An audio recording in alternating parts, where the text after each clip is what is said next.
কলঙ্ক হয়েছে না, এবং হাজার হাজার নারীরা কলঙ্কি করছে। কারণ কি, একজন স্বামী একজন স্ত্রীর কাছে নিরাপদ, এবং একজন স্বামী সারাদিন ব্যাংকের চাকরি করে যাবে, অথচ সে যে কোনো কর্ম করে যাবে, কিন্তু বউর কাছে গিয়ে যদি স্বামীর কথা মনে পড়ে যে সেই স্বামী বড় নিরাপদ নয়। আমি চাই এমন কোন নারীর কাছে এমন পুরুষ যাতে না হয়, এমন কোন স্বামীরা বাংলার মাটিতে কোনো বড় যেমন এমন স্বামীরা না হয়।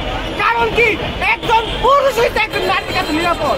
সেই নারী যদি বাংলার ঘরে ঘরে স্বামীরা মতো থাকে, আমাদের মতো পুরুষ বাংলার মাটিতে কোনো নিরাপদ নয়। আমি চাই স্বামীরা কেমন শাস্তি দিতে হবে যে বাংলার ঘরে কোন নারী স্বামীরা যেন না হয়। যেমন একজন স্বামীকে একজন নারী হুন করতে স্বামীরার মতো পাঁচবার ভাবতে হবে, আমার স্বামীকে যে আমি মারুম আমার পরে কি অবস্থা হবে, যেমন মারার আগে পাঁচবার ভাবে। আমি চাই স্বামীরা কেমন শাস্তি দিতে হবে, বাংলাদেশের কোন নারী যাতে কোন পুরুষকে এইভাবে না মারে।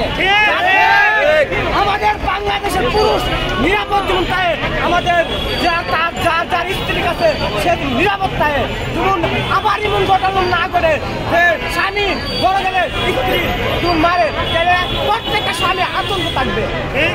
আমি চাই কোন মায়ের কুলে এমন স্বামীরার মতো নারী যাতে না জন্ম হয়।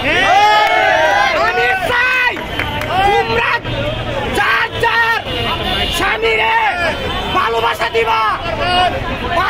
দিবা।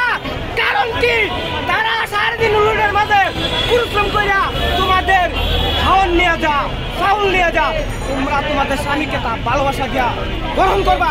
কোনো হুন করে নয়, কোনো মারামারি করে নয়, তাকে বকালা নয়, তাকে ভালোবাসা দিবা। তা সেই রাস্তাঘাটে অনেক কষ্ট করিয়া তোমাদের জন্য খাওয়ান দিবা।